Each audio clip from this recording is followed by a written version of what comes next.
What's up, everybody? I'm Charles Yarber with Fixated Real Estate, and I am here once again with some of the best of the best. I promise to bring you guys some of the best of the best almost every week, preferably every week, with Fixated on Real Estate live experts. This week, we have an amazing topic called Buy Rehab, Rent, Refinance, Repeat, or more commonly known as the BRRRR strategy.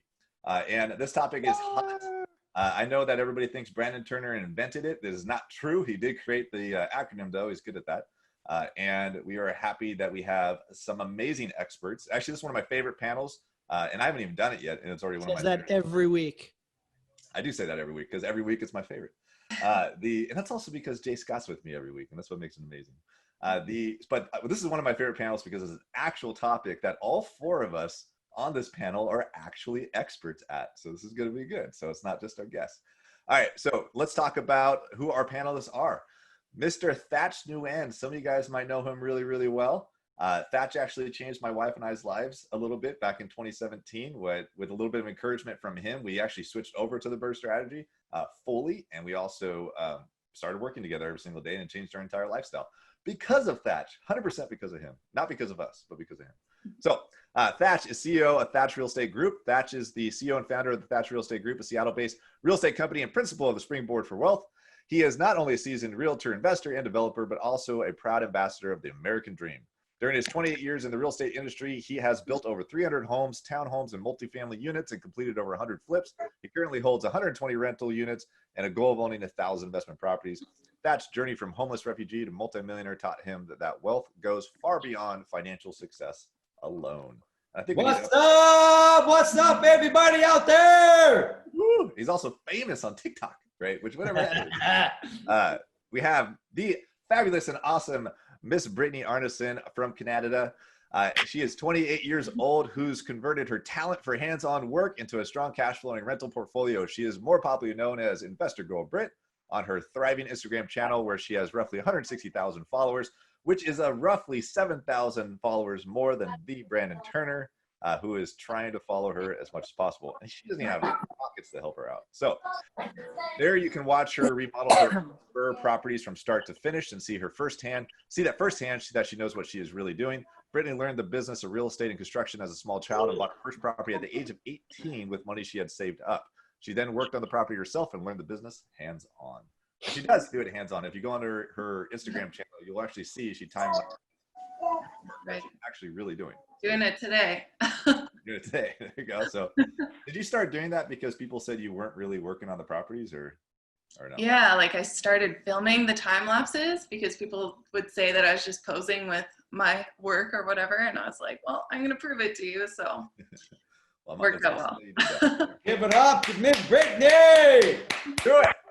Last but not least is my good friend, Mr. Jay Scott. Jay Scott is the CEO and author of 123 Flip and a Bigger Pockets author. The Bigger Pockets author. The first Bigger Pockets author. Entrepreneur, technologist, investor, and advisor, host of the Bigger Pockets business podcast, author of 4 Bigger Pockets books, including the book on flipping houses, the book on estimating rehab costs, the book on negotiating real estate, and recession-proof investing, and some other books probably coming out soon. Real estate investor that's completed over 400 deals since 2008, including flips, buy and holds, multifamily notes, lending, development, new construction, just did a bit of syndication in Texas, and is doing a bunch of BRRRRs right now in Florida, right? Florida and Atlanta. Oh, and Georgia. It's going to be a great panel. I'm happy you guys are all here with us. That said, let's go. We'd always like to start out these webinars with kind of discussing what happened 6 months ago and where we are today, and if anything's really changed in our businesses, because pre-COVID and the lockdowns in multiple countries worldwide and that so forth, our real estate businesses were all a little bit different, and some things have changed, so some ups and downs. And I'm just curious if things have really changed at all, especially with this topic, buy, rehab, rent, refinance, repeat. And I want to start with Thatch on that, because Thatch, pre-COVID, you're all over the place doing BRRRRs, you do buy and builds and then rents, you do all sorts of stuff. Since over the last 6 months, has anything really changed in your business in regards to buy, rehab, rent, refinance, repeat? Yeah, I would say a little bit has changed. I always stay true to my core standard. On any time I do a BRRRR, I have to have 30% margin, meaning all in purchase price and rehab it has to be 70% of the ARV. So I always stick with that no matter what. Otherwise, if it don't fit that, then typically I will flip it. But the 3 ingredients I always stick to make sure my BRRRR gonna work is 1, it has to be in a good area. And then number 2, it has to be in an area where the rent's high. So what's been happening is that certain area, the rent has dropped. Like in West Seattle, if you guys in Seattle, like West Seattle, with the bridge being an issue here, a lot of the renter is actually now moving out of West Seattle, especially if they work in Seattle and their lease is up, they're moving out of West Seattle and they're gonna go rent something over in Seattle area. So it's causing a lot of people to give away incentive. If you wanna be in West Seattle as a landlord, they're giving away incentive. So it causes a lot of the rent prices to go down. So if I got 30% margin, but I'm not getting the rent high enough to actually cover the mortgage at the 100% financing, then they question me, do I want to keep these or do I want to go ahead and just fix and flip them? So depending on where the area is, if I'm not getting the rent I'm getting, even though I got 30% margin, I'm fixing and flipping these and not holding them because the rent is not there strong enough. And unless I want to leave some money in the property to keep the mortgage down, then I keep it. So it all depends. But what I notice, a certain area, I'm not getting the rent like I used to be because of COVID. Well, it's also one more factor too. I mean, like and I know, so market specific Seattle, yes, if you guys don't know Seattle, and Thatch and I are in Seattle area, so we're the ones representing this side of the world. I don't even know where Brittany is, somewhere in Canada. And then of course Jay's on the East Coast, but West Coast to the East Coast. West Coast to East Coast, right? So for Thatch, like what he's talking about Seattle, there's an area called West Seattle, which has this West Seattle bridge that got shut down during COVID, not because of COVID, but because Seattle sucks. And they have really bad management of their finances here. And if you guys haven't, it's been on the news a couple times, but anyways, and I had a flip that was going on in that area right when COVID hit and the bridge shut down. And, you know, it sucked. It was supposed to make about 150K on it. We made like 15K, which at least we didn't lose it. But to your point though, Thatch, something that's been happening because of interest rates being so low is that a lot of renters are finally going to go start buying houses as well and buying their properties. We've been noticing that. So a lot of people, we've had some of our tenants not renewing their leases because they are going to go buy a house, right? Because now they're like, rates are so low. Now it's a good opportunity to do that. Who knows what the future is going to hold? Market's great. And I've seen that on our end and that's more specific to interest rates, less so on COVID side. I don't know if anybody else has seen that at all, but I've seen that on our side. For sure. And actually talking to other investors, they've been seeing that too, which is a good thing, right? Because on the other end for us, we could refinance, right? And get some cash out. But Brittany, has anything changed in your business over the last 6 months since COVID? Well, it's more been positive because of those low interest rates. We've really been able to take advantage of that. And otherwise, like all of our tenants have still been paying rent. The only negative thing has been our Airbnb, since like all the bookings got canceled over those few months. So that was really the only negative thing. And we actually switched that over to a long-term rental. So, but other than that, like all of our tenants have been great. Everyone still has their jobs. And then the interest rates are crazy low. So working on refinancing a few. Can we, let's take one pause on one side about those interest rates. Cause you mentioned this yesterday. Yeah. And we'll dive into this a little bit more later, but on the finance side, because I know some of you guys are gonna have questions on this, but you have is it a 9 unit that you're working on, or what was it? 14 unit.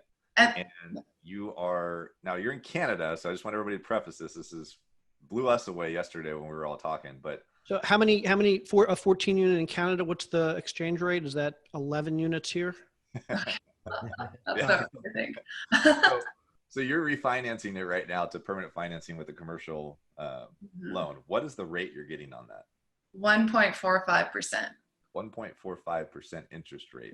Yeah. And do you remember what the term is? Well, it's a 5-year fixed for that rate, and then it's a 30-year. It's amortized at 30 years with a 5-year fixed at 1.45%. Payments are crazy low. Yeah, that's lower than here. That's called, God damn, that's a lot of cash flow. Inflation coming. That's what it's all about. So Jay, what about you? We talk every week. So anything, and in this specific topic, like I know you've been jumping into the BRRRR stuff recently.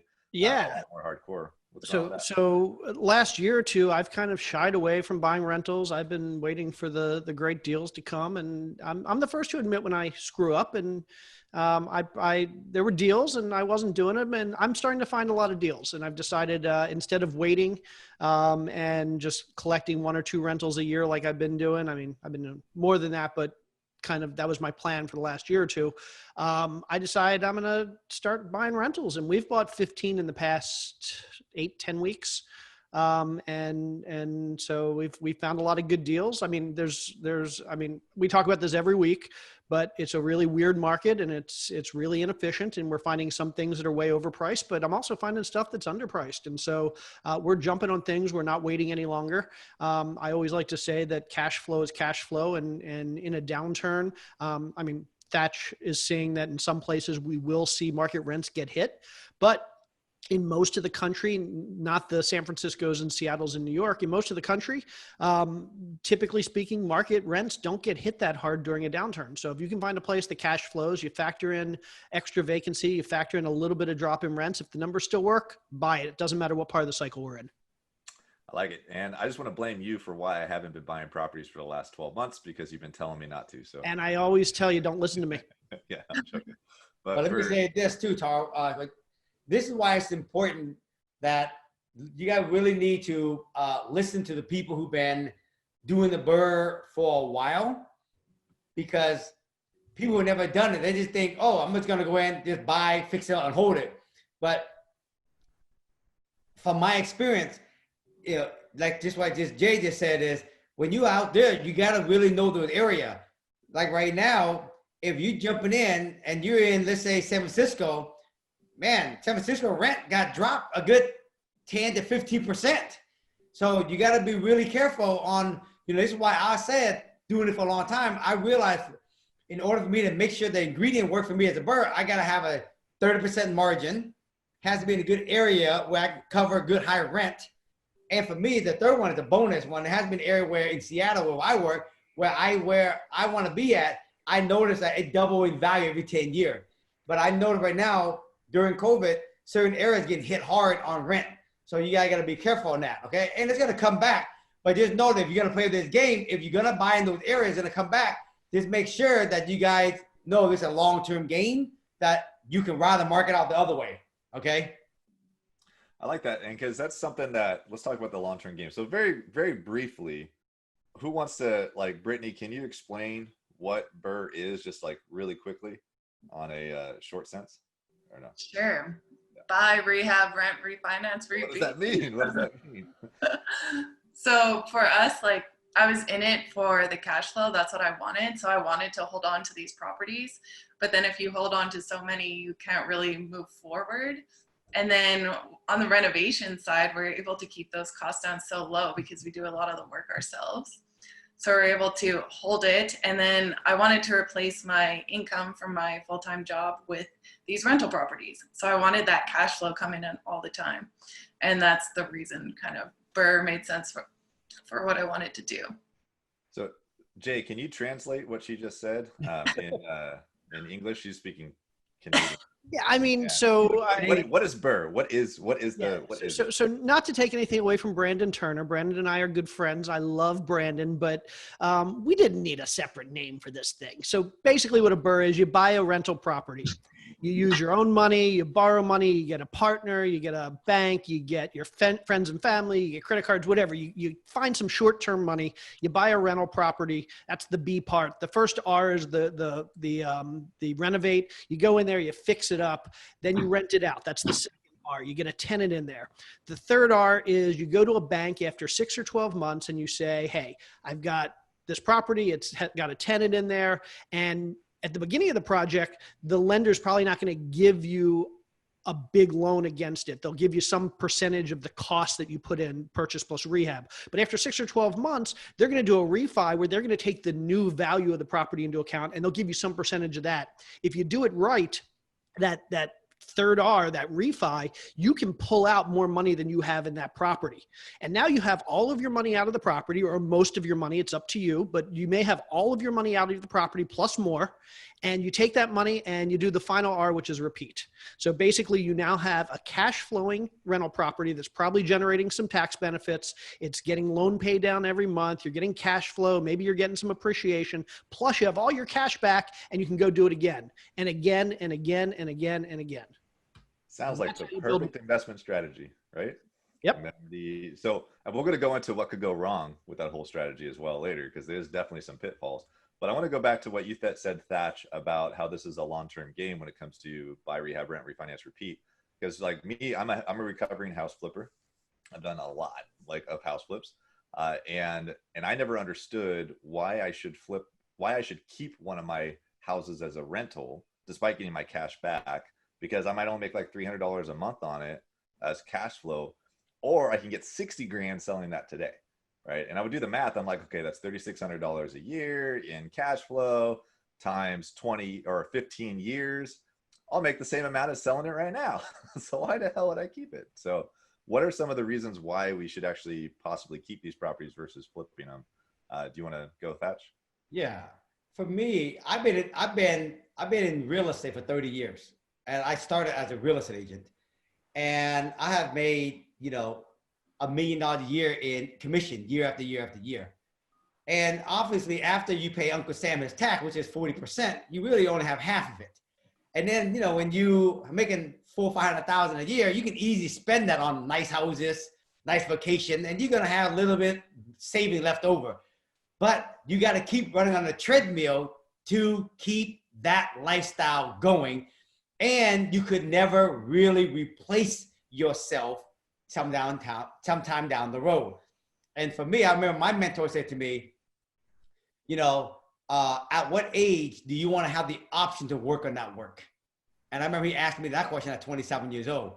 And I said, hey man, by the time I'm 45 years old, I like to have the option to work or not work. He said, good. How much passive income do you need to have coming in every month to really live comfortably? And at that time, I was like, if I had 25, 30 grand, I'd be good, right? Especially my house is paid for. And so for me, that's been my strive since I was 27, is to actually get enough cash flow to actually replace my living expenses. And so for me, that is true wealth now. You know what I mean? Is I have the option to work or not work. Like today, I'm 50 years old, but I still door knock and cold call 3-4 hours a day, 4 days a week. But I love to do it. I love to hunt. And I have 100 grand a month in positive cash flow every single month coming in. So to me, that is wealth, that is freedom, that is option. And, and I'll probably just keep going up in value year after year after year. And my rent's gonna keep going up year after year. So for me, I have something to show for it 10, 20 years down the road, versus if I don't put any money into rental property, you're gonna spend it anyway. My wife always say it like this: if you don't pull the money off the table, you'll find a way to spend it. Oh yeah, especially like house flippers. Like I joke about this, but I'm also serious. I know a lot of house flippers that make a lot of money and have no money. Yeah. And because they're just like, like Rolexes, and some people buy Bentleys and Ferraris. I saw too, but you don't flip houses as much anymore, Thatch. But it's true. Like, and also a lot of people that flip a lot of houses, sometimes they forget to do their taxes correctly, and they have the really messed up finances. And I've noticed that as people start to keep properties, like they get better at their finances and they get stronger finance. Like it's interesting how that works, right? And so, so Jay, what made you right now, like just kind of jumping into that, like you're in the Florida market and you're doing Atlanta as well. So you mentioned earlier as far as that you wanted to start keeping these, right, currently. Can you explain a little bit more, like what's got you on that bandwagon again? I've always been a big fan of buy and hold, but I am not very disciplined when it's come to buy and hold. Over the years, we've bought a lot of rentals that will hold for a couple of years and I'll sell for one reason or another. And about a year ago, I just decided it's time to get more disciplined. I mean, there's a lot of advantages to real long-term holding for real estate. And I talk about them all the time, but I wasn't living the talk that I was talking by selling these properties. So I decided it's time to just build up the portfolio again, and this time not sell. And I said, hey, when the deals come along, we'll start buying. And COVID came along, and I wasn't seeing deals. And then just this summer, we started seeing a bunch of deals. And at one point, I have a partner, and he and I said, hey, let's just jump in and start buying. And like I said, we bought about 15 of them in the last 10 weeks. We're finding a lot of good financing these days, so that's helped as well. We're working with a number of banks in our areas. So that's certainly helped. And that's going to be a big component of BRRRR in general. You need to be able to get the financing. And I know just a few months ago at the beginning of COVID, there were a lot of small banks that weren't lending. So it would have been tough to do it back then, especially if you didn't have the relationships. These days, it's a whole lot easier, and banks have a much bigger appetite now than they did a few months ago. Love it. So let's chunk this down for everybody too. So what we typically do for you, if you guys have never seen one of our webinars, we usually talk like pretty high level stuff a lot of times. And just because we're usually talking about bigger topics, this one, I figured let's get a little bit more tactics and nuts and bolts, since it's a topic that a lot of people in real estate like are, especially starting out too, they're definitely looking into this strategy, more famously pushed by Bigger Pockets. And so let's talk a little bit more nuts and bolts on that. And then we're also going to get into some of the pitfalls, because guess what? You can screw this up. So if you do it wrong, right, and you can shoot yourself in the foot, there's some pitfalls that can come across the line. But let's start with acquisitions, right? Let's just go into that really quick with buy, rehab, rent, refinance, repeat, and what that's all about. So Brittany, you're in Canada, and so on that side, like when it comes to acquisitions, how are you finding and sourcing your properties right now? You have a 14 unit that you're dealing with right now, for instance, but you also have some SFR, single family residence, if you guys call it those as well in Canada too. But how do you source your deals? So really, I was just looking on MLS and then getting realtors and whatever to send me deals, and I kind of broke down what I was looking for. So one of the BRRRRs we did, we got in kind of an up and coming neighborhood. So that's a good place to look too, because you can buy for really cheap. So bought it for $160, and then you can still have comparables. So when you go to refinance, you have those comparables that sell at way higher than that. So it's a good way to BRRRR if you can renovate it, make it look similar to those ones. So sourcing deals, yeah, that's mainly what it's been, just looking on MLS myself every day, just always hustling, trying to find whatever I could, and then having great realtors on your team too. Do people ever just send you deals because of Instagram or anything like that, or no? Yeah, once in a while. Yeah, that's good. I haven't bought any yet, but I will. So send them to me. Yeah. Looking for more Maltese now, so. You're gonna get a bunch Tell them where you live, first of all, so they know. Yeah. What's that? Tell them where you live and where you work. Yeah, and true, because I'm in Saskatchewan, so it's kind of like right in the middle of Canada. Because I know a lot of people in Canada are like, it's so expensive, and a lot of people think you can't do this strategy. But even in the really expensive markets, I have lots of friends who are still very successful in the BRRRR strategy. So for people around GTA, Toronto area, check out Sarah Larby and Matt McKeever. They have lots of YouTube videos and stuff. So yeah, they can help you out with that more expensive. We actually have one of the comments on the chat right now. It's like, you can buy a property for 160 in Canada. And you mentioned it yesterday. Can you explain like why you can buy the property so cheap in Canada? Well, it's like we're kind of in the middle of nowhere in the prairies. There's lots of industry, There's an East Coast and West Coast of Canada, and there's also this whole. I know everyone forgets about the middle. And I'm not actually from here, but I moved here for real estate and stayed here so far because of real estate, because there are really, really great deals and properties, and prices are cheap, but rents are still really high because there's still a lot of people here to work. And yeah, so it's good. So Saskatchewan's where it's at. And Thatch, how are you sourcing you are in just mainly Seattle area for when you do your deals and stuff? Maybe east side too of Seattle, Bellevue. But yeah, I pretty much stay most in Seattle. I create lists, you guys. Like these are all lists that I actually go to the title company and I pull up all the fixer in the area I want to work in Seattle, and I find all these fixers, and then after that, I will stop on that a second, because you just like skipped it. You've explained this before. I don't know if you want to share it, but like you can't just go to the title company and say, I want all the fixers, right? That doesn't work that way. And so what are you specifically pulling on your list? If you're okay with basically, I go to the title company and I say, I want for example, all the home that hasn't sold for like 15, 20 years, free and clear. And then the magic is this. Now in Canada, I don't know how you guys do in Canada. You guys don't have title, but in the States, every property have King County. Every property have a record. And this one says that the total house is worth $643,000. The land is worth $355,000, and the house only worth like $280,000. And so one of the things I noticed every time I find fixer in Seattle, that the structure value is usually about 30 or 40% and less of the total value of the house. So you're talking more of a so we can break it down, is that you have the tax assessed value of the property, but then that's always broken down into two things: the tax assessed property of the building and the tax assessed version of the land. That's right. And you're looking for the land is worth more than the house. Is That's that what right. you're saying? That's right. If a land is worth, if you tell the title company, give me everything that the structure value in that area where the structure is 40% to zero, that means there's a better chance you're going to find a fixer-upper. Yeah. So you can identify it fast. So when you go out and do drive for dollar or a cold call, you're doing it with a purpose now. And so you basically are like allowing the title company to take tax records to do your driving for dollars for you without actually having to drive for dollars. That's right. And then once I get the list, I will skip trace it. I will cold call and door knock them. And so pretty much 99% of my deal, I pretty much find it myself, either from cold calling, door knocking, writing them letters, texting them, all that kind of stuff. So me doing it myself.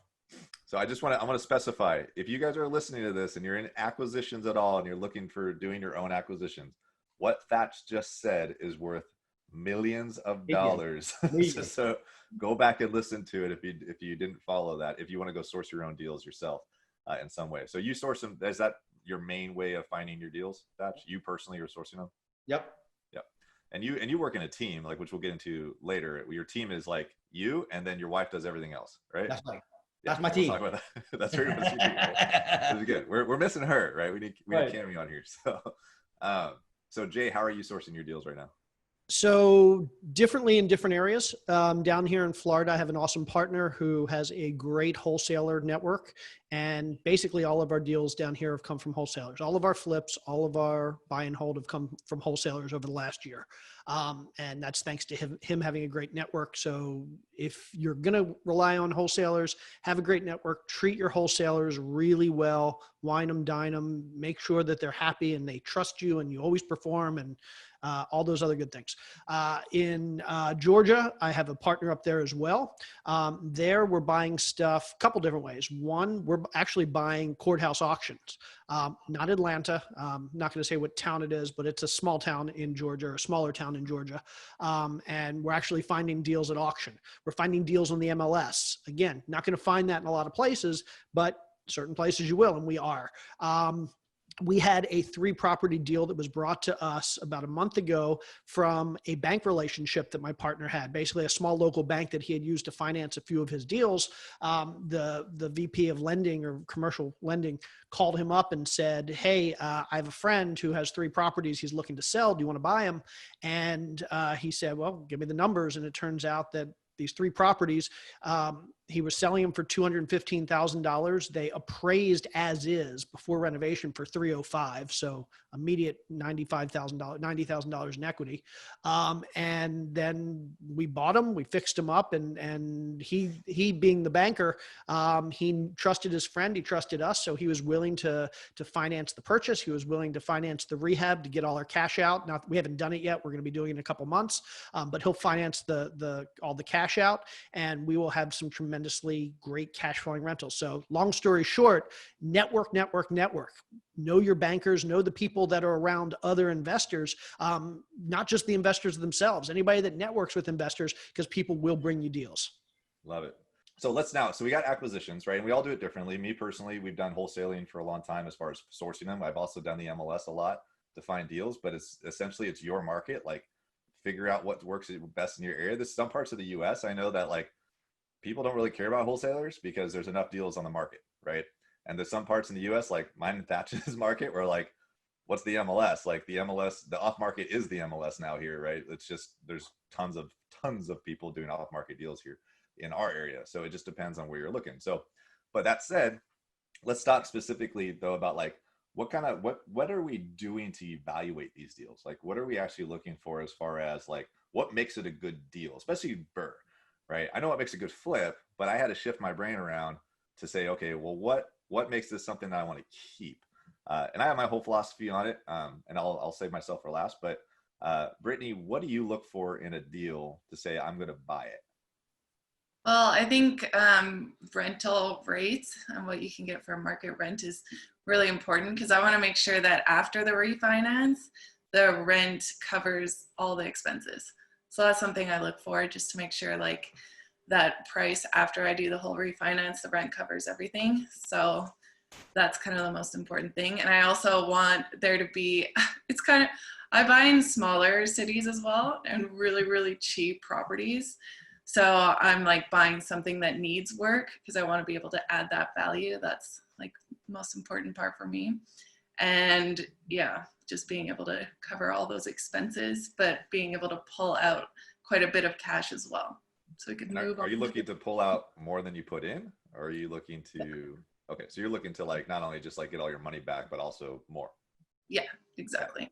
Yeah. So have you broke down and sat down, say like specifically, I'm looking for this X ROI with this kind of return, or else I'm not keeping it? Or is it like, I want lots of money when I'm at the end of it and I want it to be more, right?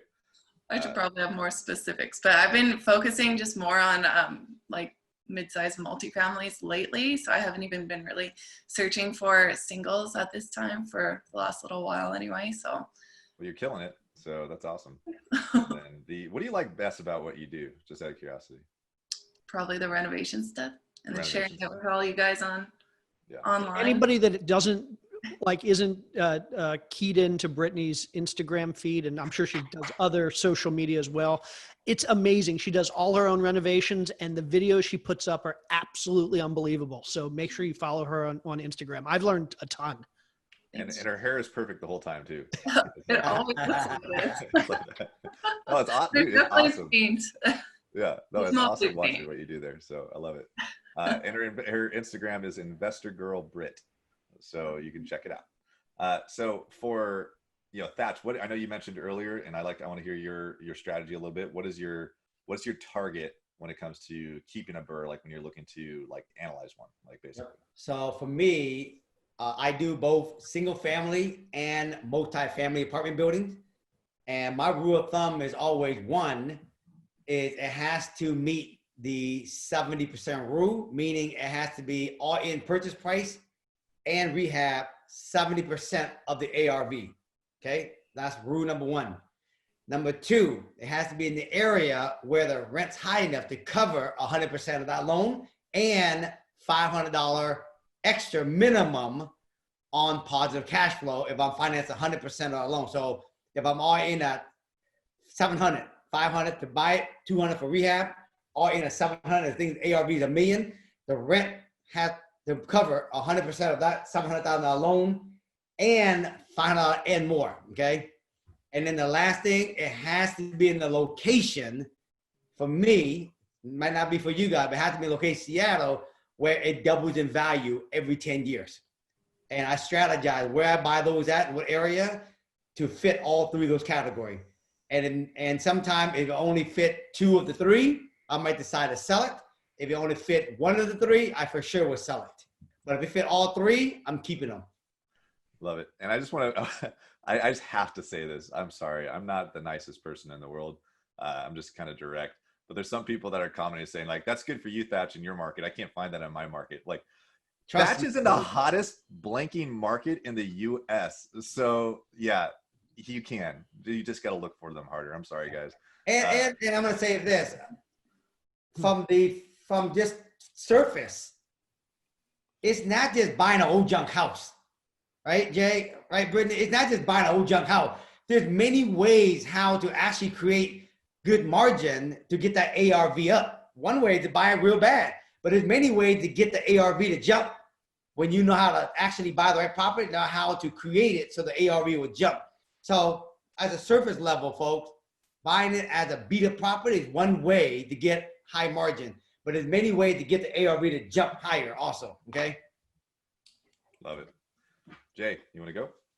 Yeah, so everybody knows me as the numbers guy, and they probably assume I have these complicated formulas for deciding if I'm going to do a BRRRR or not. But when I look at BRRRRs, it's as much art as it is science, and I don't have complicated formulas.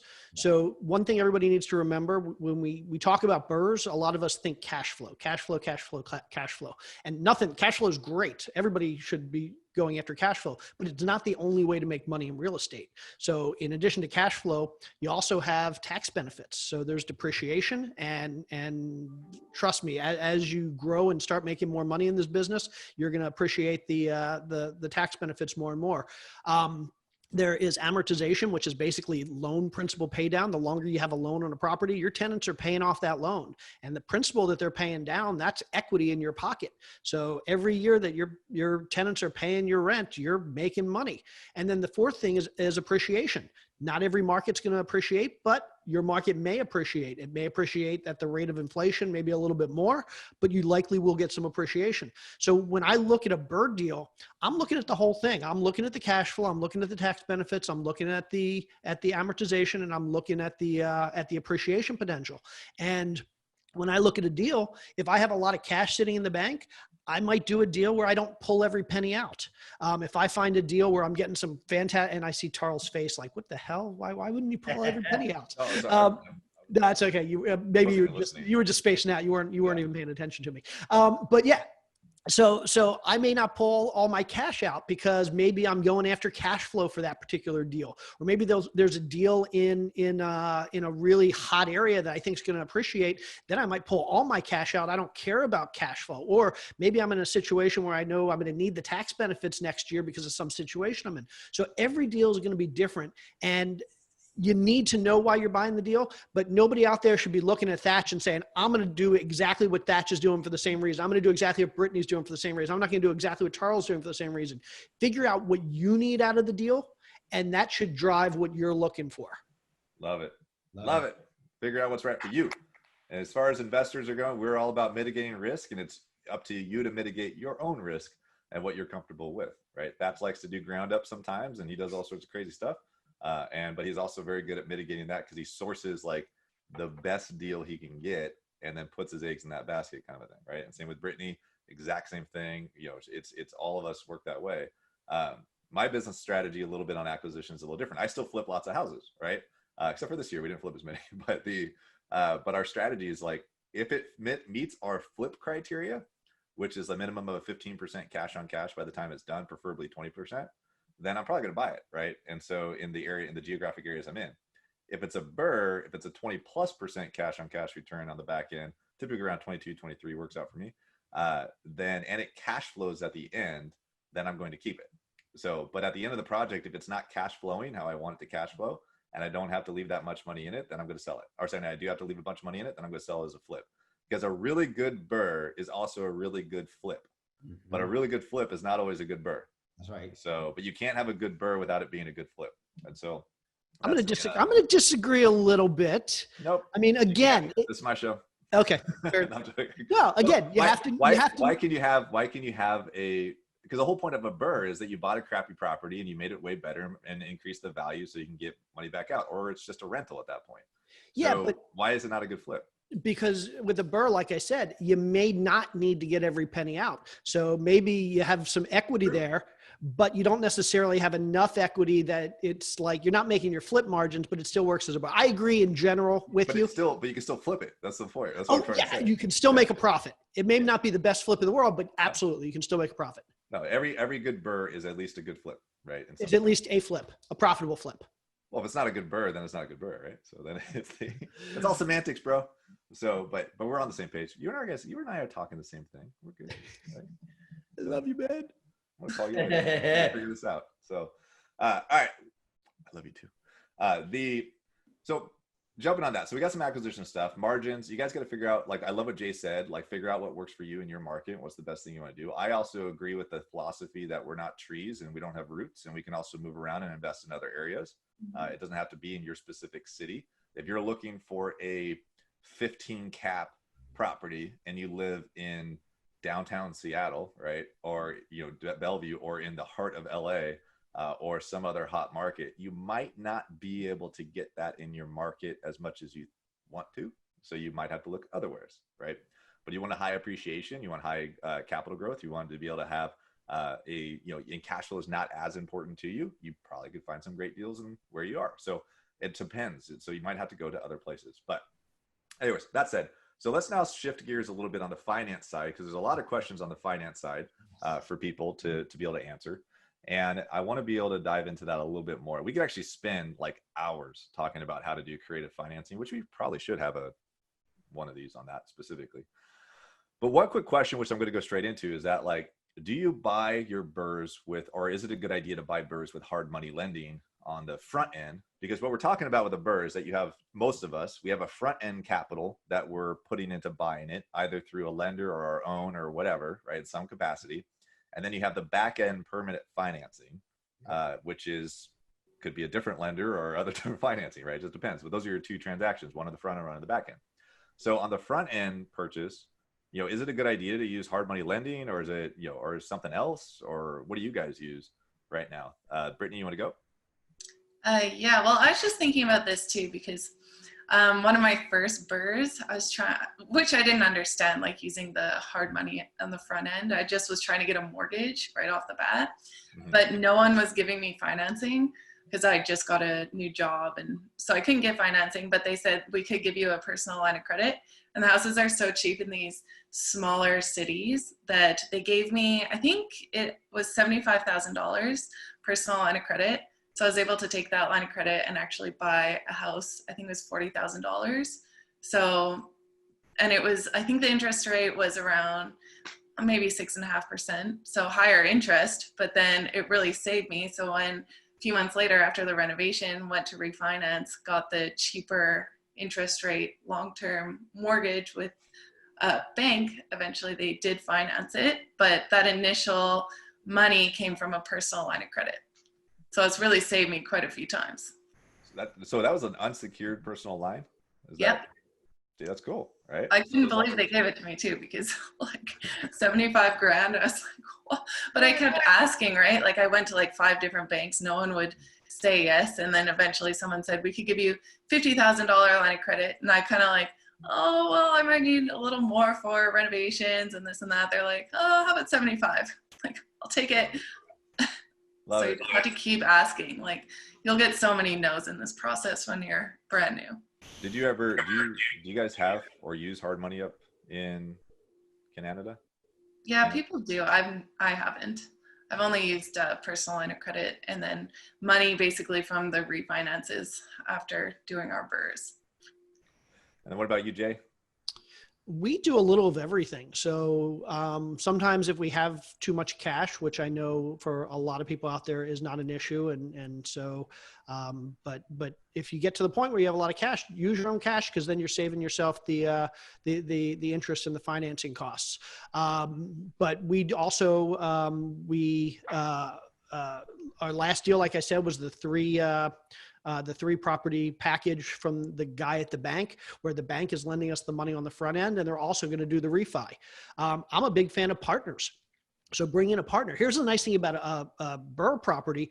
If I'm going to do a non-BRRRR where I don't refi on the back end, bringing in a partner doesn't make sense, because if we're making 10% cash on cash return, we're now splitting that and it's 5% each. And if he has all the money and he's only making 5% on his money, and it makes no sense. But when you're getting all your money out, bring in a partner. Partner puts in the money's in there for 6 or 12 months. He takes the money out after the refi. And now if you're making cash flow, he's getting whatever, even if he's getting a small amount at that point, you split in the cash flow, he's getting a small amount, but that small amount is based on no investment whatsoever. So it's an infinite return for him, and you did the deal. So it's an infinite return for you. So with the BRRRR, it actually works to bring in a partner. A lot of times for rental properties, it doesn't. And then my favorite strategy is just private money.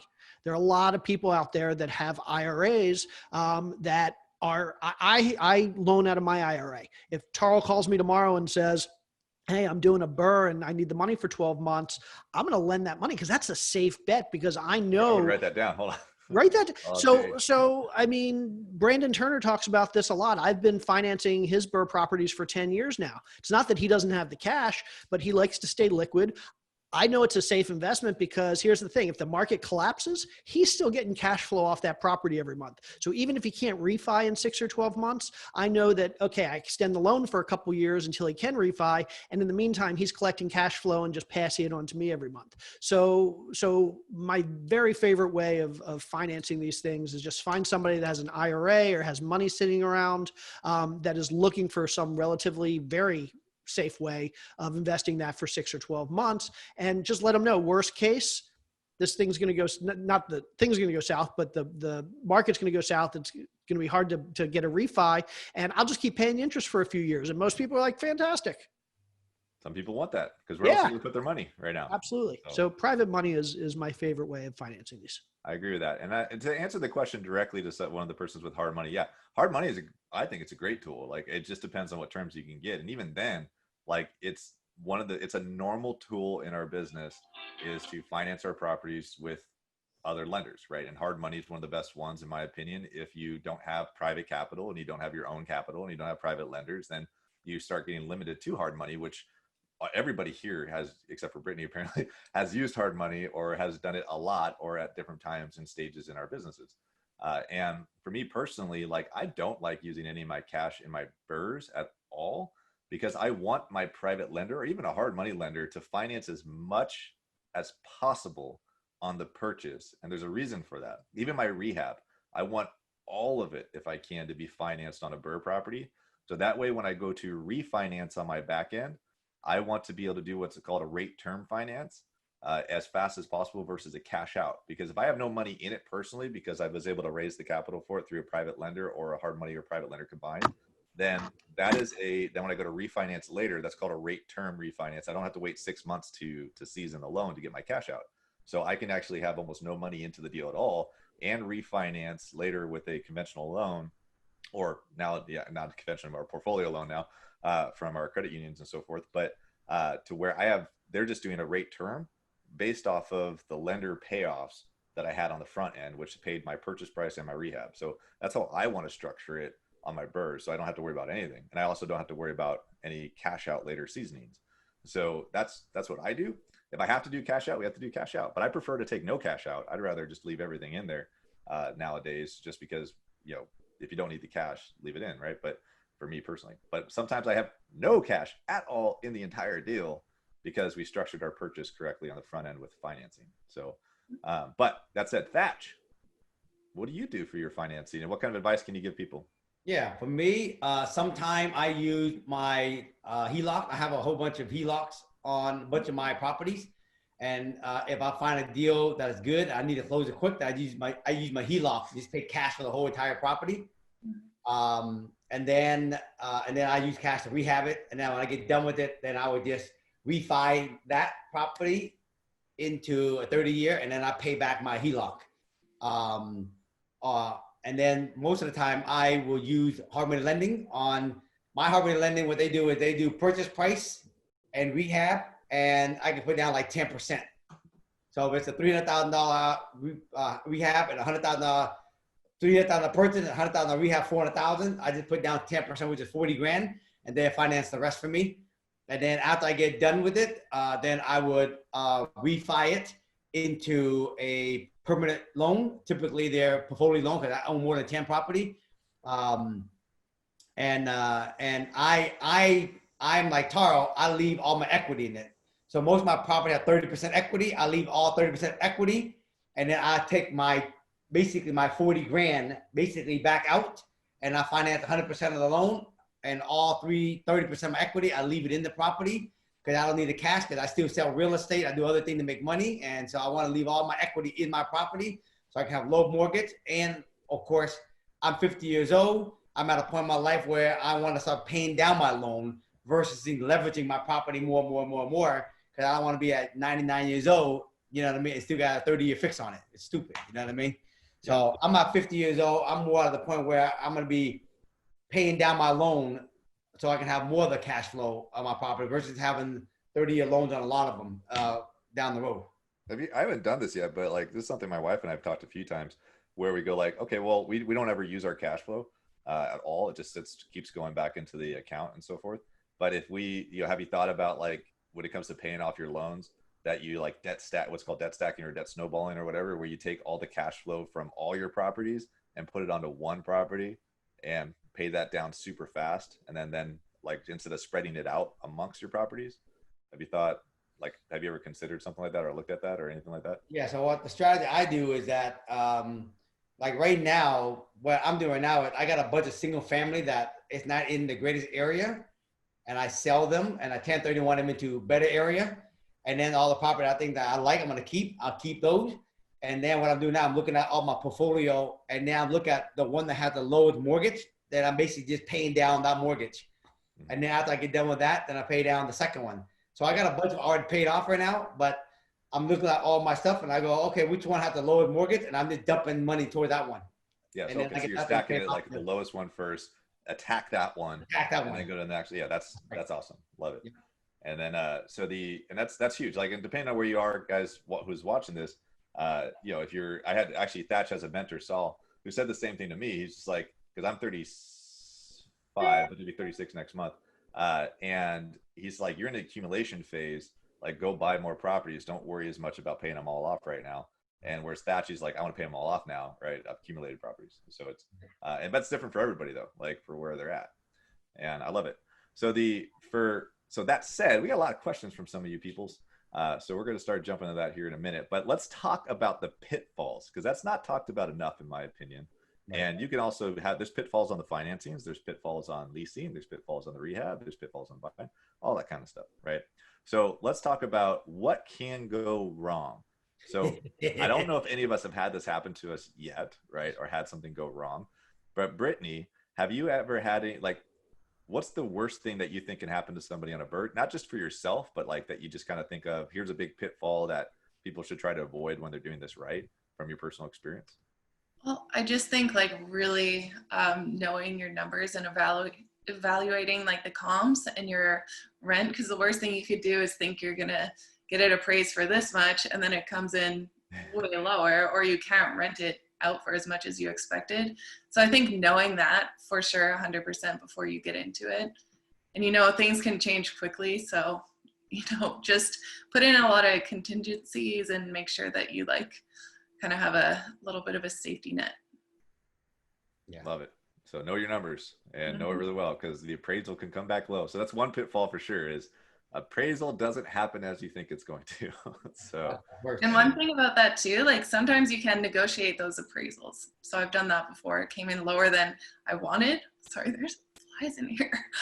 So it came in lower than I wanted, and then I negotiated it and brought it up a little bit higher. So you can do that, but always just make sure you take that into consideration. For sure. And like one pitfall that leads to a low appraisal too, is that if you already rented it out and you already have a tenant in place with a 12-month lease, and then it's appraised for less than you think, and you can't get your money now back out of it because like you thought, but now you have a tenant in it, it makes it a lot harder to sell. That's another big pitfall that can catch people up. So what's something that can cause a low appraisal? And what are some of the things that can cause low appraisals? Well, are you asking me? Yeah, sure. Why not? I don't know, Jay, maybe you take that one. Go for it, Jay. Whatever. Yeah. So typically it's just, well, certainly there's two big things that can cause low appraisal. One, you don't do your due diligence up front, and you estimate poorly based on what you expect to do and what comps look like. So basically you go in saying, oh, I think this is going to be a 160 ARV, and you don't realize it's actually 140. You just screwed up. And then the other thing is the market risk. So certainly it takes 3, 6, 12 months before you can refi after you buy and get it rented. And in that time, if the market drops and values drop and appraisals start coming in low, you've just got that risk that the value of the properties drop between the time you bought it and the time you tried to refi it. So certainly that's a risk.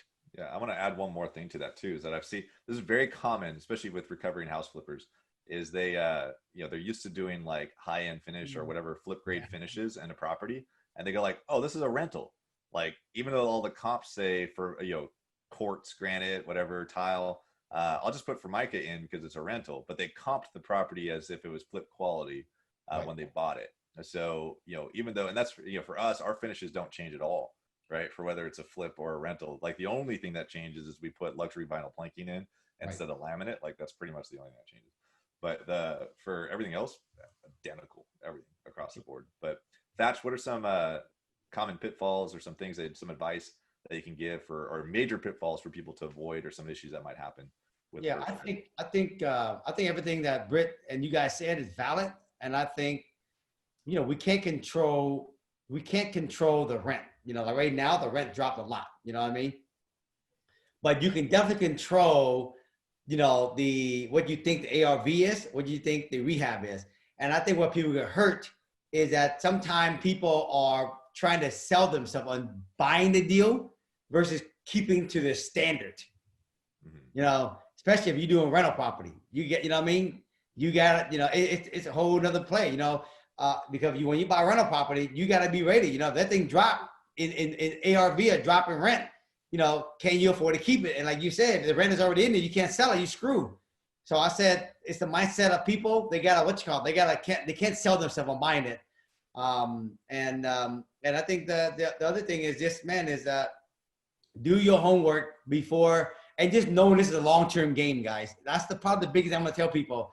You gotta be willing to run a marathon if you're gonna own rental property. If you're not willing to run a marathon in owning rental property, then don't buy rental property. But just know you can't be wealthy unless you own rental property. Okay, so it's a mindset game. Perfect, Jay. Yeah, so a couple big risks. Number one is over leverage. So I don't know how many people who are on this webinar right now remember 2008, but I know people who lost literally millions and millions and millions of dollars in property, and a lot of them were doing BRRRR. Yeah. They basically were buying properties. They were leveraging them to the hilt, meaning they were refining and not just pulling out all their cash, like Thatch says, but they were pulling out their equity too. They'd go in and they'd buy a property for 100K. They put 50 into it. Instead of pulling out the 150, it would get appraised for 300. They'd pull out over 200. And so they were using that cash to finance a great lifestyle. They had nice cars and they figured nothing ever could happen. And then one day the market drops 20, 30%. And their properties are all underwater. And underwater properties, here's the nice thing about rental properties in general. Underwater in general doesn't mean anything. As long as you're getting the cash flow every month, I don't care if I buy a property and spend $200,000 and next month it's only worth $10,000, because I'm not looking to sell it next month. I'm happy to just keep collecting the cash flow until the value comes back. But here's the thing with refinancing a BRRRR. A lot of times you're going to get a loan that's not 20 or 25 or 30 years. A lot of times it's going to be a 5-year loan or a 3-year loan or a 7-year loan. So you run the risk of, in 3 or 4 or 5 or 6 or 7 years, when those loans are coming due, if the market is dropped and you have too much leverage, you don't have enough equity in the properties, you need to refi, and the bank say, nope, there's no equity in these properties. I'm not going to refi them. You have to come to the table with 20%, and you don't have any cash left. And now what do? You get foreclosed on, and you have a good story to tell your friends. You'll be famous on Bigger Pockets 10 years later. So yeah, exactly. And that's not including the rent going down when the market went down. Exactly. Yeah. Exactly. So, I mean, like there's the BRRRR sounds so amazing and everybody's getting so wealthy off of it, but we all know that there's ways you can really screw this up. So, and anybody that has a tenant right now that's not paying and can't get evicted because of the eviction moratorium knows another risk. Yes, I definitely know that right now. we have a good buddy who's here locally who bought I believe it was a 9-unit in Tacoma area, like in February, right? And it was a total value add property. So it's too small to like really do anything big on. So but they're right now, every single tenant, it was like a very, very messed up place. 12 units, sorry, 12 unit. 6 of the units were empty that he doesn't even he can't even really renovate them because the other 6 are not paying, and they're all and it's like drive-by shootings, like drug deals, like all that kind of stuff. And he can't evict them. He can't do anything and so forth in that area. And he's been stuck on it since February. Mm-hmm. So yeah, that can happen too. That's something you didn't plan for, right? And then so that said, right, when it comes to this weird, wacky business that we're in right now, there's always contingencies and there's always issues that can come up that we got to plan for. And so I think that, in my opinion, personally, if you're not liquid, right, you don't have reserves, Right. That's something that can be, as far as being a landlord. Like if you go to a portfolio lender, even a conventional lender, a lot of them are looking for you to have cash reserves. And sometimes people get stopped from doing their refinances because they don't have enough cash reserves. And they're like, why do I need it? It cash flows. There's a reason you need cash reserves, right? Just in case something happens. So that's something that could be a pitfall too, is you don't have enough for that. Or your finances aren't set up enough for the long-term financing on the back end as well. So, but there are ways to do that. There's institutional lenders out there that'll lend at a higher interest rate. But you're just gonna have to calculate that out. I think another thing, you guys, I don't know if you guys have noticed this. I noticed this since I started doing BRRRR, is that property taxes keep going up and my cash flow keeps getting smaller if I'm not raising rents due to property taxes. Brittany, do you guys have property taxes in your area? Or no, we don't. We don't need those. You don't need those? No taxes. Serious or no? No, of course. Okay. Yeah, a lot high taxes always going up. So yeah, and what's interesting, if the market crashes, the taxes will keep going up. So for some reason, I don't know why. But yeah, there's a lot of issues that can happen. So I would love to have one day a whole webinar where all we do is, for lack of a better word, bitch and complain about all the issues in this business and trade stories. That'd be a lot of fun. So I've been talking about that for years, about saying we're gonna do one whole meeting where all we do is take top producers and we just bitch about stuff. I think that would just be fun. Anyways, all right, let's go. Now we're gonna do, so now what we typically do, guys, if this is your first time on one of our webinars, we spend 40 to 60 minutes going over all the stuff, and we spend the last 15, 20 minutes of the webinar going over your guys' questions. We haven't had time to go over all the rehab stuff because that is a huge gambit all on itself, like as far as going over that. And then disposition, finding tenants. I would say one thing, if you don't like being a landlord and you're a house flipper or somebody that's never been a landlord, don't be a landlord. And that's my personal advice if it's not for you. So that's one of the pitfalls that can happen on the disposition side. You might've been used, like for me as a house flipper, I've never been used to working with tenants and I never want to either. So we have somebody else that does that now. But Brittany, like what you're doing, you have your 14 unit. Like my business model, I wouldn't even know how to handle that, right? I'm used to single family or a duplex maybe. You have tenants in that 14 unit while you're doing the remodels already, right? Mm-hmm. Yeah. Like in my head, I'm like, why can't we do all of them at the same time? Like we got to deal with these people too.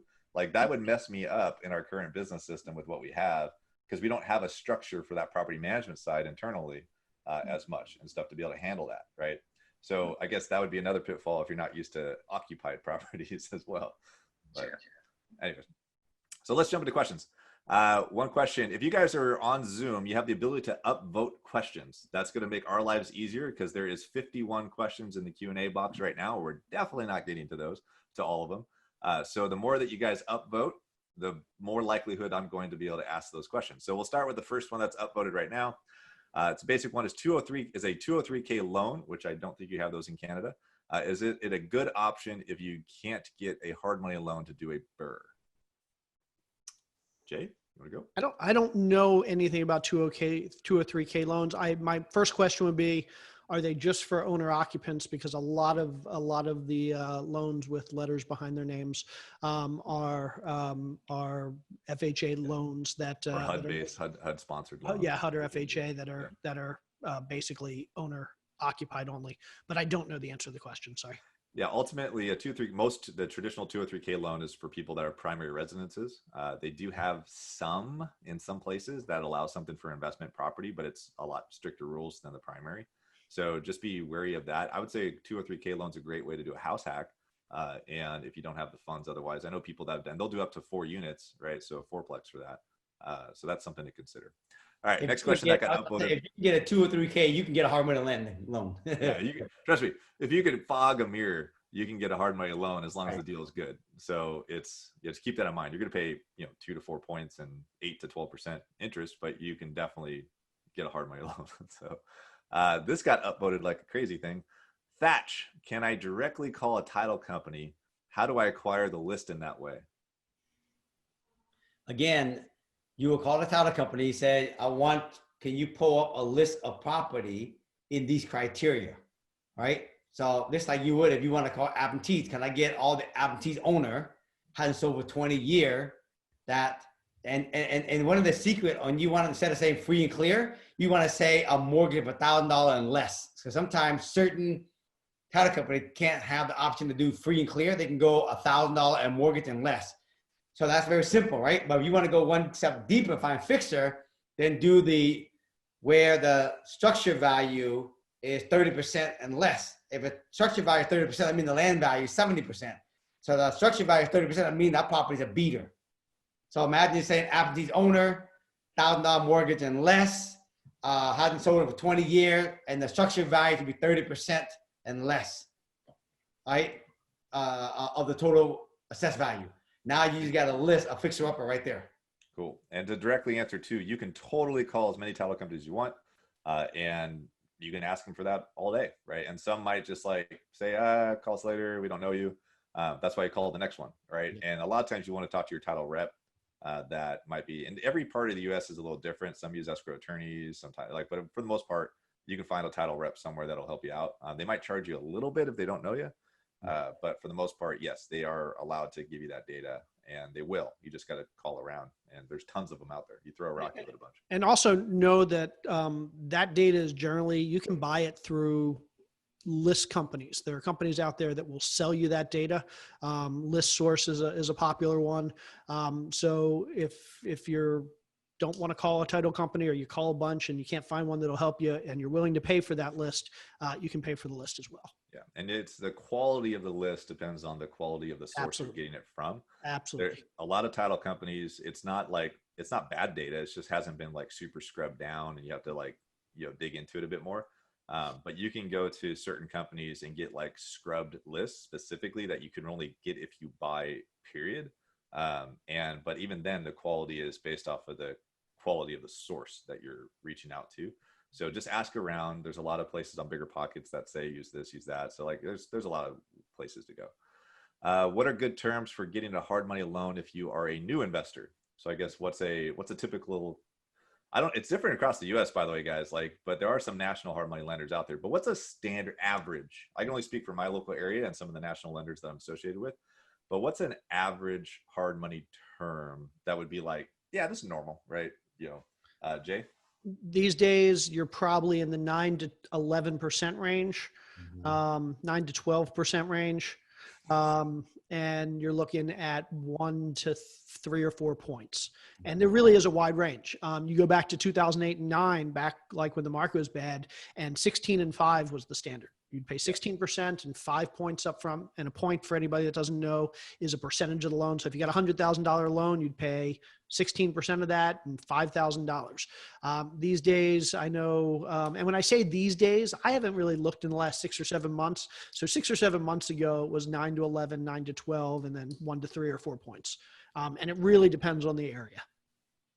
Yeah, I like kind of think you gauge the supply and demand of the investor market based on how cheap or how expensive hard money is. So, yep. And the confidence of the market too. I'm a big proponent of use a local hard money lender. Nothing wrong with the national folks, but there's some benefits of using a local hard money lender. 1, they're going to know the area better, so they're likely going to be faster. 2, if you're going to make a really bad deal, they're going to know about it, and they're going to say, I'm not going to, if a local hard money lender isn't willing to lend on a deal, it's probably not a good deal. So they're a good sanity check for you. And then the third thing is they tend to be a lot more flexible in terms. So you get to your 2-year, have to repay it, and something happens and your refi's out a couple months, they're not going to foreclose on you. They're going to work with you to extend the loan. So I like the local hard money lenders. Agreed. And there's something that we did a webinar a couple weeks ago specifically on this topic. We had 2 really awesome lenders on the panel and stuff. And we asked the question, is it true what they say that relationships are everything? And yes, it is true. So relationships are everything. So Brittany, in Canada right now, you've done quite a few properties there in your local market. Like, do you have a relationship with any of the lenders there, or any of the credit, or I don't know if you call them credit unions, or any of the back-end financing? We do have credit unions, but their interest rates were a lot higher. So we haven't actually gone with any of them.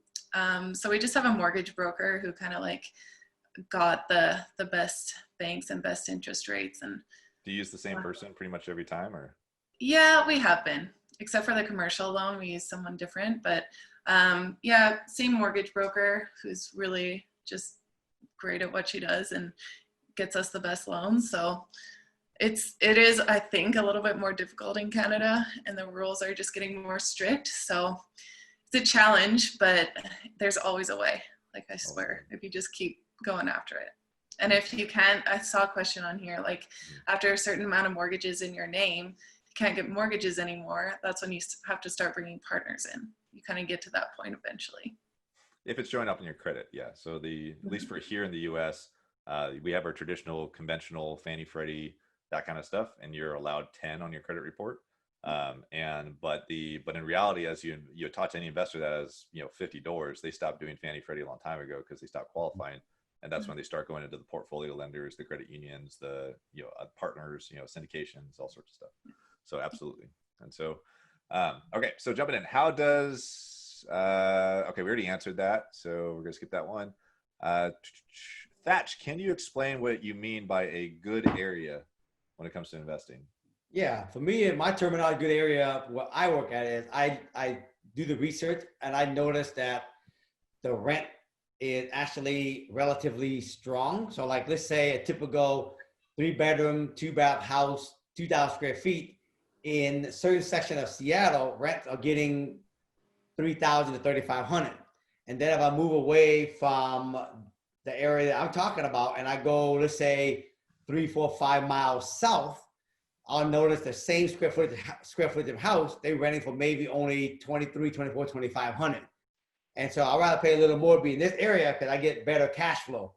And that's what I mean by good area. And I also look at the market and go, because I've been selling real estate for 30 years, and I have owned property where I have owned property 10, 20 years.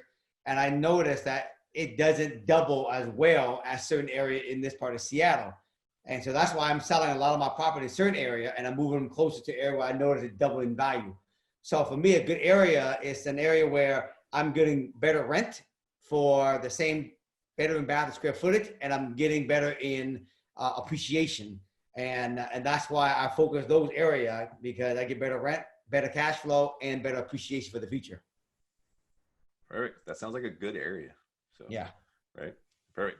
All right, we're gonna move into this is one of those topics that can go a really long time, so we're going to keep it really short on this part because there's other webinars we've done plus tons of videos on YouTube from Bigger Pockets that I know I've done personally, and so many other people have, about construction and how to handle contractor rehab.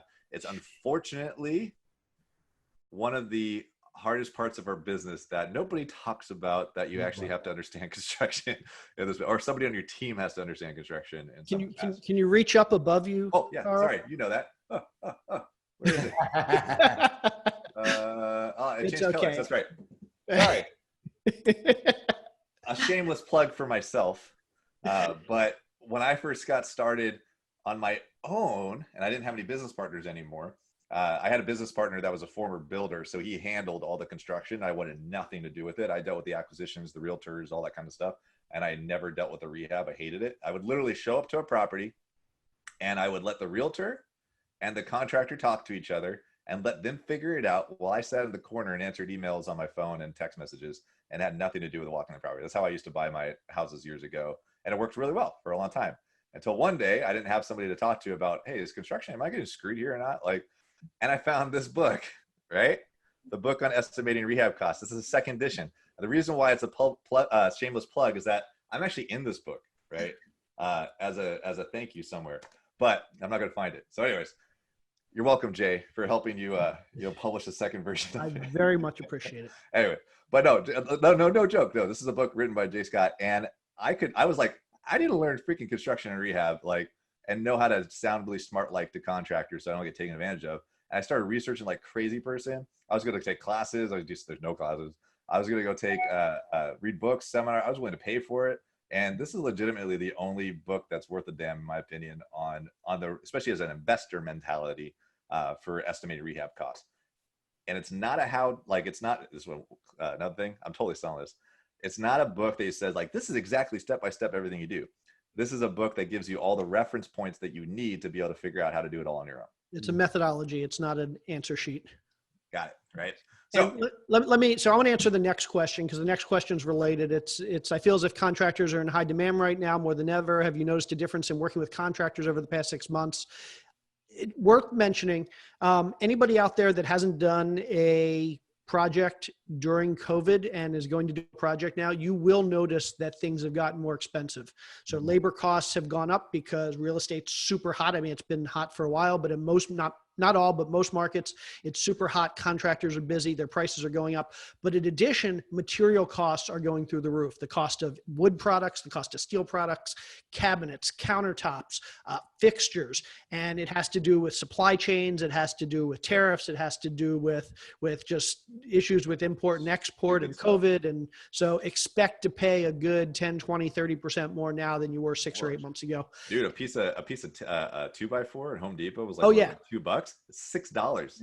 Yeah, in my area right now. Yeah, if you're doing roofing or framing or anything with steel, you could be paying 50% more. Oh yeah, that's amazing. And you also got to consider too, like you have a lot of people at home with a lot of equity that they're pulling out and low interest rates. They're doing remodels. They hate where they live because they're stuck with their bratty kids now. They want to make it bigger. Like, so all that stuff that goes into it. So people are doing remodels. Home Depot stock's gone up like 30-40%. Like it's just, there's a lot of it happening. So yes, we just bought a property 2 weeks ago, something like that. And we had to go like, these rehab numbers are not going to be the same when it comes to this go around. So it's definitely an issue currently. But one of the questions we have too is like, do you guys get permits on all your stuff? We get permits on everything we have to get permits on. At very least, get permits on 2 things. If you're going to be holding a rental, anything that's gas related. So if you have a gas water heater or HVAC system or stove, and electrical. So if you're doing any electrical work, because those are the 2 things that kill people: electricity and gas. Plumbing issues suck and they can cost a lot of money. You're unlikely to have somebody drown in your house because of a plumbing leak. But electricity and gas will kill people. And if you don't pull permits and one of your contractors is negligent or you're negligent, you could be facing not just a lawsuit, you can be facing criminal charges. So I'm a big fan of electrical and gas pull permits, and then everything else if you have to. That's the most serious I've ever seen Jay Scott give advice. So take it seriously. So yeah, I mean, I say permits we have to pull, right? Yes, always when you have to. So let's go into where we got, I'm going to just answer this one really quick and then we'll jump into some more. But one of the questions is it best to hire an inspector first? I'll just say, like, I learned a lot about rehab on my own when I would hire a homeowner inspector to only walk the property with me and not do a report. And I would just follow them around with a notepad and ask lots of questions as they're doing a full homeowner inspection or home inspection. But I'm not paying for a full inspection because they're not doing the report. The report is me with my notepad, writing everything down, asking tons of questions for an hour or 2 with them at the property and them taking photos. So I think it's an amazing way to learn it and find a lot about properties. And I'd also do the same thing at the end of the property. I'd bring a different inspector in and have them walk it to try to find anything. I wouldn't tell them anything about the property. I would just try to find anything. And I'd spend a little bit of money on that too. So I can also see if the contractor did their job correctly as well. And because I didn't know if they did or not. So yeah, I think it's a great tactic to do. All right, so skipping the construction stuff, let's go straight into financing, blah, blah, blah. Okay, so here we go. Jay mentioned he has a partner. I believe Thatch does not. You do, your wife.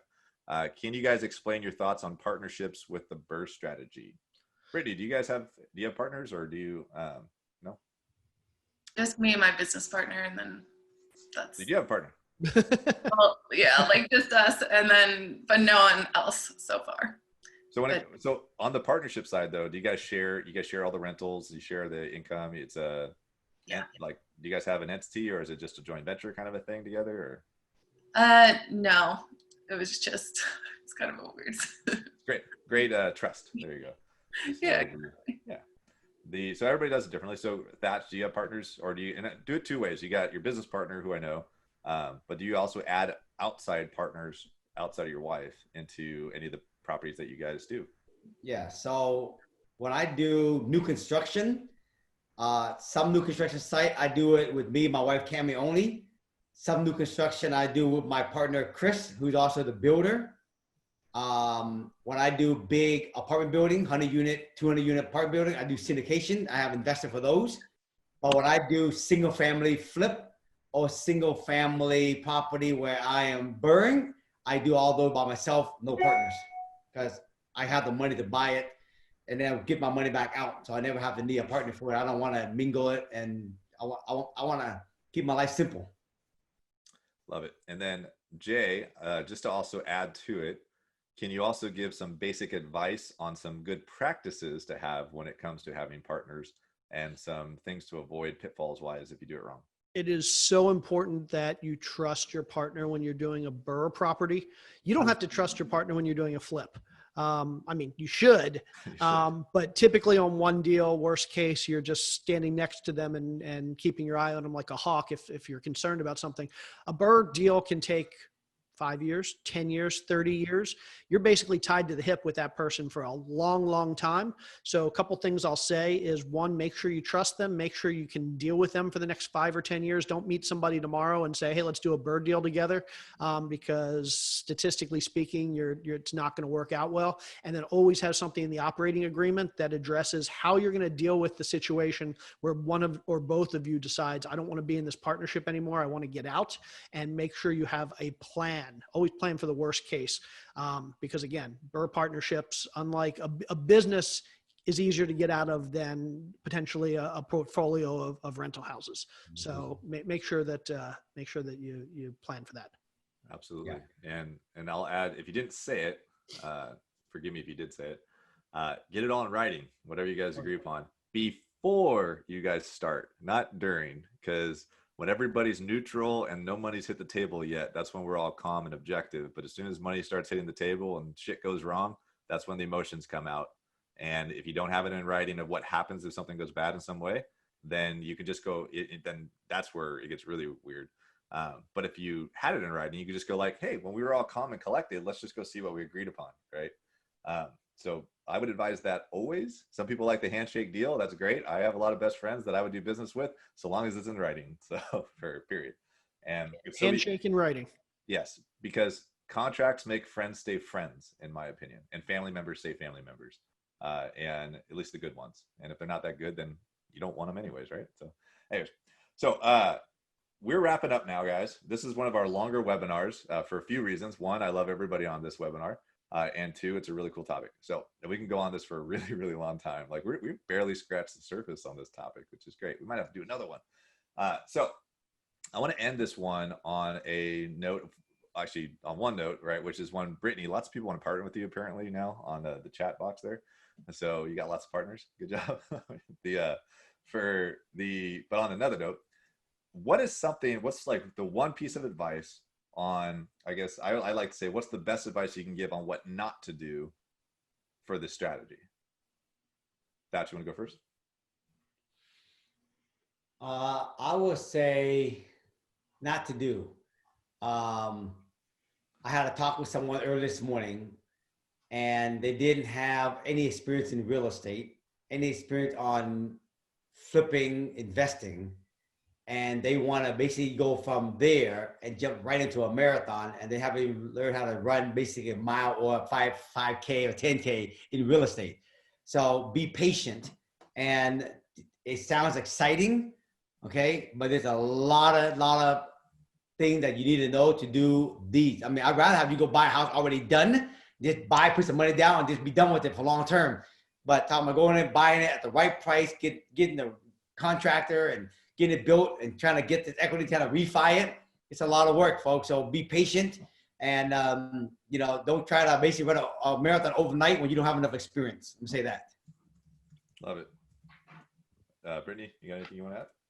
I love what Thatch said. And I really think like having that patience and everything that I've made off this business and pulling out all this money and everything goes back in, all the cash flow and everything. Like I'm not taking it and spending it on things or anything. I'm just putting all that money back in because I'm expecting it to be that long-term game. So that's what I've been focusing on. And I think that's when people do get into trouble, when you take it and just blow it. So just expect it to take a long time and get used to that delayed gratification. Nice. Love it. Jay. I alluded to it before, but just don't over leverage. That's the thing that we don't think about until it's biting us in the ass. And so what I would say is you're going to have deals where you can pull all your money out plus an extra 20 or 50 or $100,000. Don't necessarily do it. Figure out what your worst case scenario is. If you think market in your area could drop 20%, and that's reasonable. Let's say in 2008, the market dropped 20% in your area, then make sure your properties have 20% equity in them. If you're worried about a 30% drop, make sure your properties have a 30% equity in them. So that way, if a worst case situation happens, you're not going to be underwater. You're not going to lose all your properties. Love that.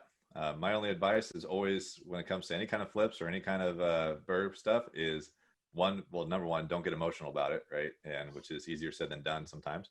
But ultimately is know your level of rehab that you can handle, right? And it's a lot of us see like Thatch. I know I've been to it. You had one really amazing like property. They had like, you tore down one area, you building up micro units in the other, townhomes here, remodeled a fourplex on the front end of it. And it's all like one purchase, this huge dynamic multi-year project, right? I don't think that should be most people's first property, right? No. Because there's a whole bunch of stuff that can go really, really wrong in that scenario. So know your level of in our area, we have a lot of 100-year-old houses. It's very challenging to do a $150,000 remodel on a 100-year house, because good chance it's going to become $200,000 to $250,000 to $300,000 if you aren't familiar with the construction rehab side of it. So start where you're comfortable, and then grow from there, right? Like that said, it's a marathon, not a sprint when it comes to buy and holds and rentals and so forth. So one last plug on something. I just shared it via the chat for everybody. October 7th, we have a 60-day challenge, ultimate 60-day challenge that we're promoting out, something that we do every 6 to 12 months. It is on meetup.com. It's an info session. Check it out. The link is on the chat for you guys on Zoom if you guys want to participate. Outside of that, Thatch, how do they get a hold of you? Just find me on Instagram. You can find me on Instagram. My name, Thatch Win, or TikTok, Thatch Win, or Facebook, Thatch Win. That's it. That's it. Brittany? Yeah, Instagram, Investor Girl Brit. And then I'm really building up my YouTube coming out in the next month or two. So can I be on it? Can I be on it? Can I be on it? Oh yeah, of course. Okay, cool. We're all invited. Yay. Jay Scott. I want to be on first. If I'm not first, I'm not going. I'm not going after Tarl. That's for sure. No. I am up to, thanks to Britt, I am up to like 93 or 9,400 people on Instagram. So I want more Instagram followers. JScott_123flip. Thank you. And then if anybody wants to get a hold of me, my website's jscott.com, or if you want to email me, the letter J@jscott.com. I remember when Jay had like 100 followers on Instagram. You and I were tied at 2,000. Yeah, we were tied at 2,000. Like, and we're both like, how do we do this? And we were talking about it. We were telling people on our webinars we were doing for Bigger Pockets, like, follow me, not him, right? And then Jay kept doing his podcast and talking, and people like, you better. So I'm only at like 6,200. So it's the hair. Yeah, it is the hair. It is the hair. So anyways, you can follow me at Tarl Yarber. And I had a baby. You can see the baby there. So yay. And a ropes course. And sometimes I post real estate stuff on my Instagram too. But that said, we also do these weekly, and we are also on Bigger Pockets. And hopefully you guys will see us next week and every week afterwards, as long as we decide to keep doing these. And we will talk to you guys later. Thanks, everybody. Any last thoughts? That's it.